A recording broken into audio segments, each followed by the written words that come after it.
Bonsoir à tous, bienvenue dans votre émission, votre projet pour la Réunion. La question que je vais poser ce soir à Guy Roger, bonsoir Guy Roger, c'est comment, de tout temps, comment l'être humain doit regarder le monde dans lequel il vit et ce monde qui est en perpétuelle évolution. Parce que, qu'on le veuille ou pas, il y a un moment, on est totalement perdu. On ne sait plus, et c'est le cas pour aujourd'hui, je pense, c'est qu'on ne sait plus comment il faut regarder le monde dans lequel on vit. Parce que déjà, notre perception est troublée. Le monde n'arrête pas de bouger. Alors, on ne peut pas dire on est dans une situation où on peut faire un constat, je dirais, concret de la situation. Et je dirais même plus, ça n'élève pas l'esprit, parce que tout ce qu'on voit, c'est catastrophe après catastrophe, ça s'empire. Et tout le monde croit qu'il y a là-dedans une solution. Et pourquoi? Parce qu'aujourd'hui, on regarde le monde à travers Trump, Poutine, Zelensky, Narendra Modi, Narendra Modi. On regarde à travers quelques individus, comme Van Leyen, la présidente de l'Europe. On regarde le monde à travers des événements, à travers de ce qui va, et surtout à travers de ce qui ne va pas. Parce qu'il n'y a rien qui va, apparemment. Oui. D'accord? Donc, comment regarder le monde, mais pas à travers ces prismes? Ça, c'est une bonne question. C'est une bonne question, parce que, en fait, comment on en est arrivé à croire que le monde, c'est ce qui nous est présenté. C'est-à-dire, tout le monde raconte le monde, et en fait, on te somme de le répéter, parce que, en fait, tu ne sais rien d'autre. Tu as appris quelque chose, et tout ce que nous faisons, la plupart d'entre nous, on répète. On répète ce qui a été dit. On reproduit. Oui, on reproduit le passé, et on veut que ça se perpétue de la même manière, parce que, quelque part, c'est rassurant. Tu vois? Oui, parce qu'on prend souvent ce qui a marché, qu'on veut reproduire, parce qu'on croit que ça va reproduire les mêmes effets. C'est ça. Sauf que le contexte a évolué, l'individu a évolué, donc c'est un peu comme si demain, je vais aller dans un magasin, dans une boutique, m'acheter un bonbon, une part de gâteau de patate, croyant que ça va avoir le même goût que celui que j'ai goûté chez un ami ou chez... et puis tu es déçu. Oui, parce que c'est pas le même goût, de toute façon. Voilà. C'est pas les mêmes ingrédients, de toute façon. La façon dont on va croire que le monde est comme ça, tu vois. Et tu cherches un monde à ton goût. Et comment, quand tu as entendu tout ça, tu interprètes à ta sauce. Et tu dis, ça devrait être comme ça. Ça ne devrait pas être comme ça. Ça, c'est bien, ça, c'est pas bien. Donc, tu fais des conclusions. Et toutes ces conclusions, tu les amasses et ça devient ce que je suis. Je suis un paquet de conclusions de comment la vie devrait être. Et je n'admets pas que ce que je vois n'est pas ce que j'ai conclu. Et j'allais dire, ce constat-là, quand on le fait, on a l'impression de se voir il y a 20 ans ou 30 ans avant. On était ce genre d'individu qui croit que c'est tranché, c'est cadré. Oui. Quand 30 ans plus tard, on se regarde en arrière, on se dit, putain, qu'est-ce qu'on a été con, hein. Parce que tu vois, ce qui nous anime pour la majorité, c'est ce qu'on a appris avant, ce qui fut. Ce qui fut était agréable ou désagréable. On fait la part des choses et on garde l'idée de comment devraient être les choses.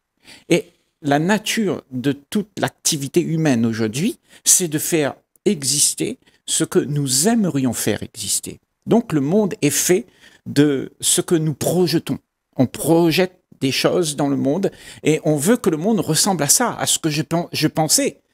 Et effectivement, tu vas voir que tout est construit à partir d'une projection.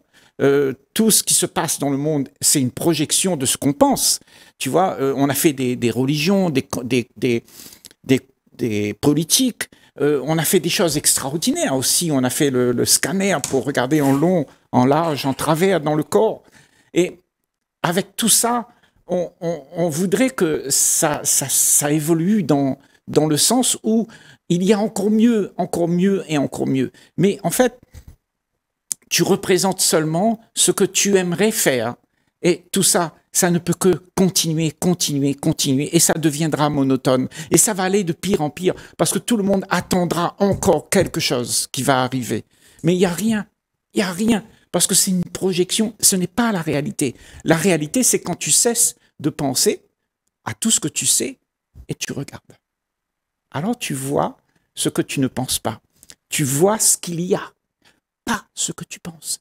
Et à ce moment-là, tu n'es plus quelqu'un qui est accueilli comme le monde entier accueille tout le monde parce que ça convient, c'est dans la norme.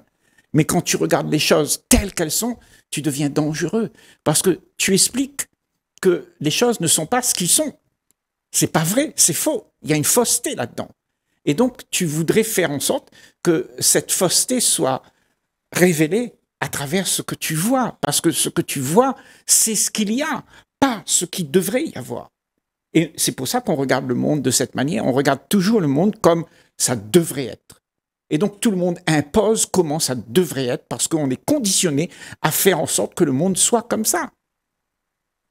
Et quand tu es comme ça, eh ben, tu perpétues le même système. C'est ce que fait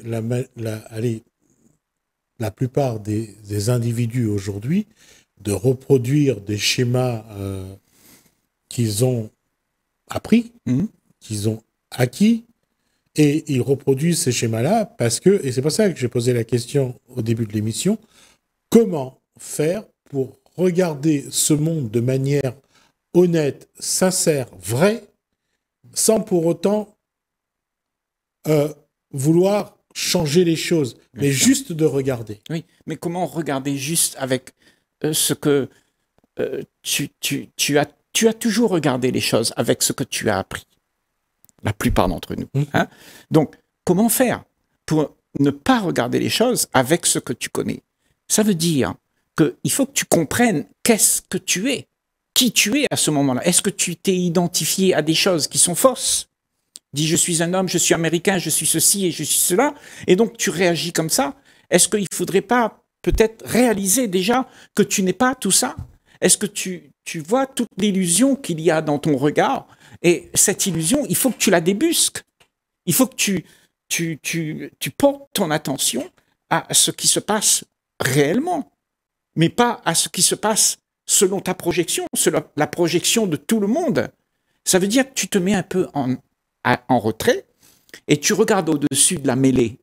Tu sais, ce regard au-dessus de la mêlée qui ne se laisse pas embarquer dans la mêlée. Tu vois? Ouais. Et là, tu as un regard qui voit ce qu'il y a, pas ce qui devrait y avoir. Mais ça, comme tu dis, probablement, c'est la chose la plus difficile pour tout le monde. C'est pour ça que cette question, elle est pertinente. Comment faire? Comment arriver à regarder les choses telles qu'elles sont? Parce que cette façon de voir a toujours existé depuis toute l'histoire de la race humaine. Et on te l'enseigne. On te dit, demain, ce sera mieux. Il faut réussir, il faut devenir quelqu'un. Et quand tu deviens quelqu'un, tu ne sais plus faire ça. Parce que tu es celui qui est à l'extérieur de ta peau et tu oublies qui tu es pour de vrai. Et un des paradoxes des choses, c'est que un parent veut que son enfant travaille bien à l'école et son diplôme. Et c'est le parent qui vraiment est comme on lui a appris, il apprend à son enfant à être un robot. Oui, oui. Mais en fond d'écran, qu'est-ce qu'il y a dans la tête du parent? Il dit, si mon fils, il me reste dans les pattes, qu'est-ce que je vais faire avec ça, moi? En plus. Qui plus est, donc, il faut le formater, il faut le mettre dans la société, il faut qu'il réussisse, il faut qu'il y arrive. Et s'il n'y arrive pas, ben, c'est la punition. Et c'est une phrase que, lors d'un documentaire que j'ai entendu, c'est Françoise Dolto, à qui son fils a dit « Je voudrais être saltimbanque ». Et Françoise Dolto a dit « Mais vas-y, mon enfant ». Son fils, c'est Carlos. D'accord. Et Carlos a été le saltimbanque, l'artiste qu'il a été. Et il a fait ce que lui, il a voulu. Oui. Combien de femmes, comme Françoise Dolto a dit à son fils, fais ce que tu veux, mon fils. Oui, oui, oui, oui. Mais en fait, c'est ce qui se passe dans le monde aujourd'hui, tout ce qu'on est, tout ce qu'on va décider de faire, tu vas croire que c'est toi qui décides. Mais en fait, on décide rien. Oui, je suis d'accord. Tu sais, la vie, elle se produit comme ça, et tu crois que tu as le choix, mais il n'y a personne pour choisir. Ça se passe, que tu aimes ou pas. Et le problème avec nous, les hommes aujourd'hui, eh ben, on croit qu'on est acteur dans la scène. Donc, on voudrait toujours arranger cette scène.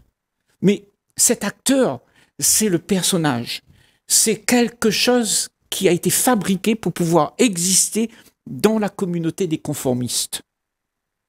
Et tous ces conformistes-là, ben, tu voudrais leur faire plaisir et leur dire ben, je vais faire ce que vous voulez parce que je serai à votre goût. Donc, on n'est jamais vrai. Et celui qui veut être vrai, là, il n'existe même pas.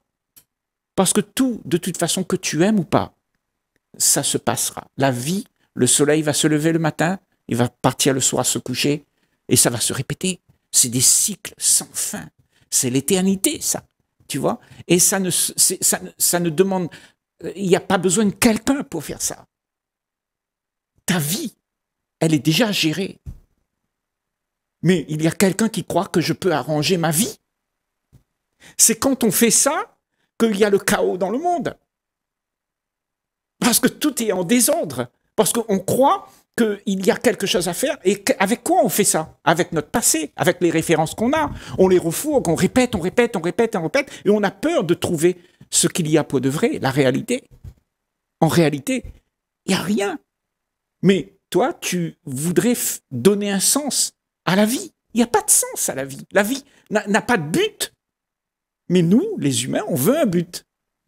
On veut arriver quelque part. Parce que il y a une identité qui s'est produite là, quelqu'un, un personnage, qui se donne de la valeur et il impose toutes ces conclusions qui viennent du passé, de toutes les références que je connais. J'impose ça. Je dis à mon enfant comment il faut être.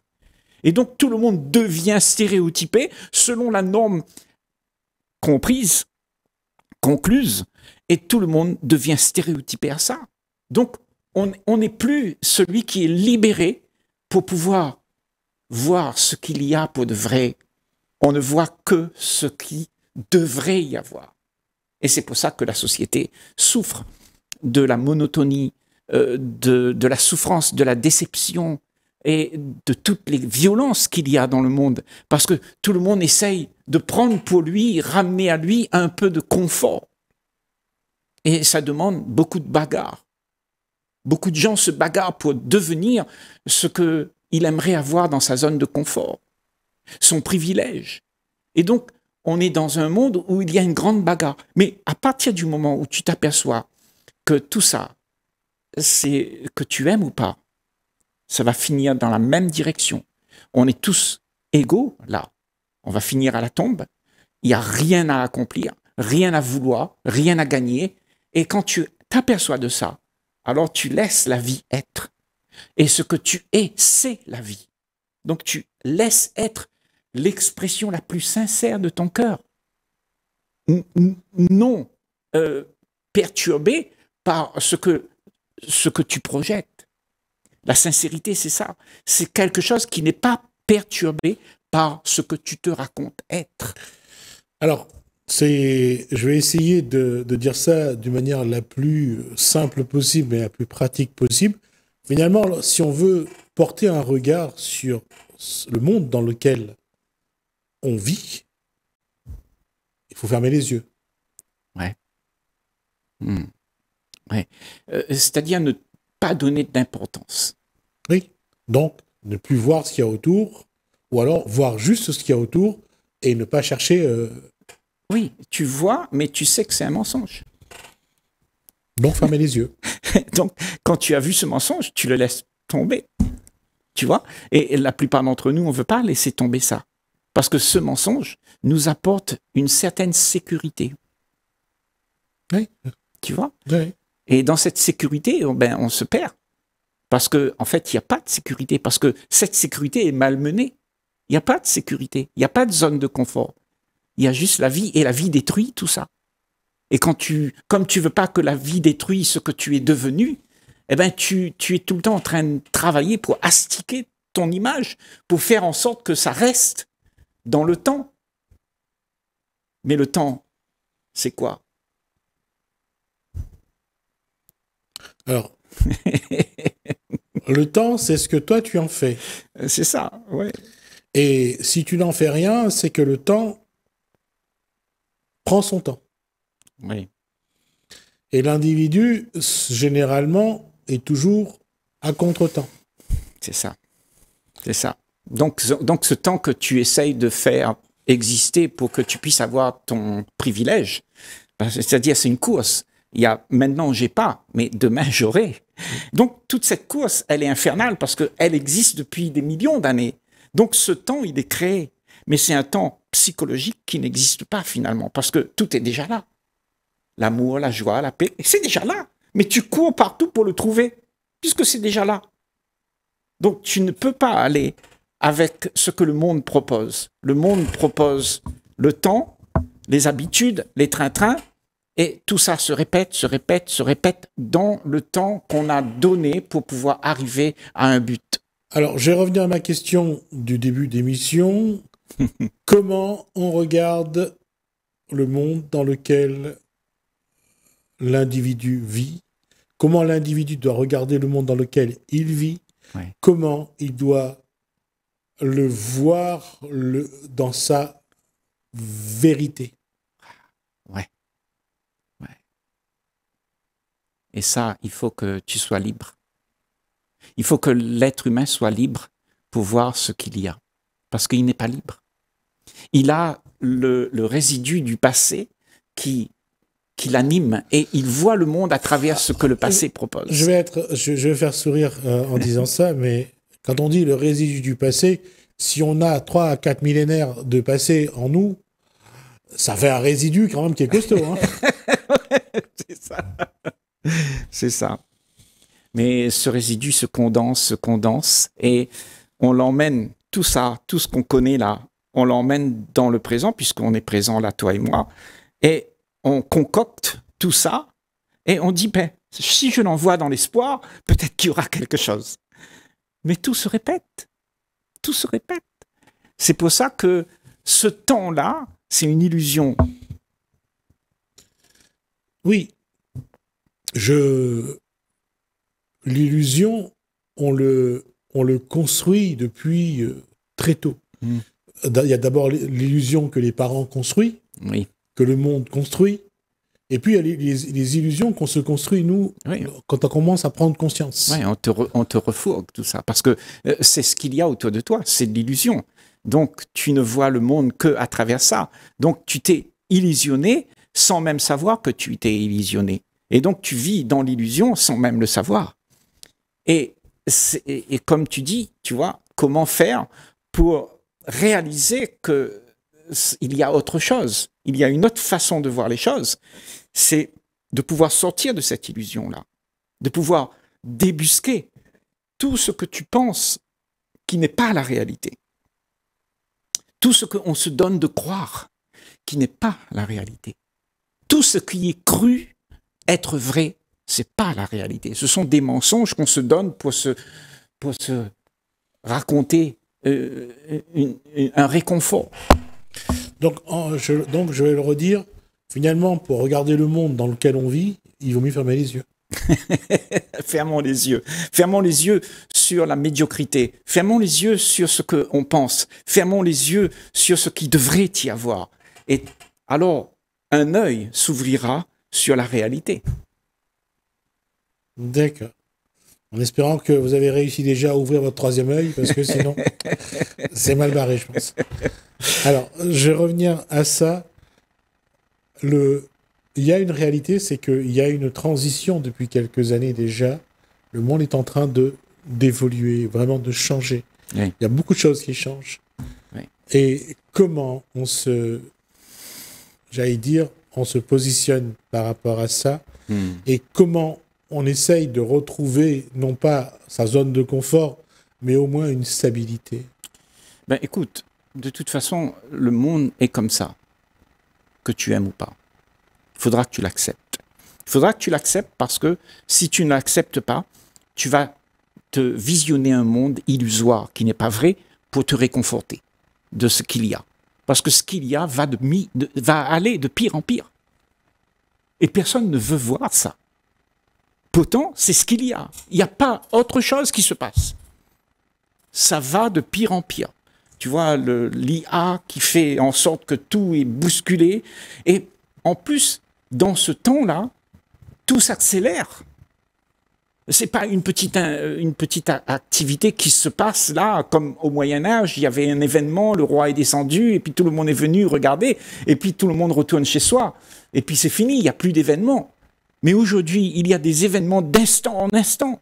Nos esprits sont occupés tellement avec tous ces événements-là. Et un esprit occupé. C'est un esprit qui ne pense pas. Non, un esprit occupé, c'est un esprit qui n'est pas en paix. Parce que l'occupation implique la pensée. Il faut penser à ces choses. Donc quand il n'y a plus ce que tu penses, il y a juste ce qu'il y a. Donc j'ai bien dit, un esprit occupé, c'est un esprit qui ne pense pas. Pourquoi j'ai dit ça? Pour une simple raison. Pour trouver la paix, il faut que ce soit l'individu qui s'impose une paix. Et il faut que ça vienne de son esprit. Oui. Donc, à partir du moment où son esprit est occupé, c'est vrai qu'il n'est pas en paix. Oui, exactement. Mais s'il veut avoir la paix... Mais avec quoi il est occupé? Qu'est-ce qu'il occupe? Ce sont les pensées qu'on a prises du passé, toutes les concoctions qu'on a fait, et on les projette dans le futur. C'est ça les pensées. Les pensées, ce sont des histoires qu'on se raconte. Oui. Et si on ne se raconte plus d'histoires, qu'est-ce qui se passe dans l'esprit qui est en paix? Il n'y a plus rien. Ouais. Et alors, qu'est-ce qu'on fait avec ce rien-là? Eh bien, la plupart d'entre nous, on ne veut pas le voir. Parce qu'on a peur d'être dans cet état-là. Cet état en paix, là, ça veut dire qu'il n'y a plus rien qui se passe, quoi. J'ai plus de bataille. J'ai plus de soucis. Et ça, la plupart d'entre nous, on ne sait pas comment dealer avec ça. Alors, on va dealer avec ça. Le mot est peut-être mal choisi, mais oui. On va pas se faire un rail de coq, on va pas se faire pour avoir la paix, pour être dans un paradis quelconque. Oui. On va se poser la question justement pour la prochaine fois de savoir que est-ce qu'on a la capacité de ne plus penser à rien. Et justement, mais sans dealer et sans rail de coq. Oui. D'accord. Oui. Merci Guy Roger. Merci à vous de nous avoir suivis. Merci Alain, merci François, je vous dis à bientôt.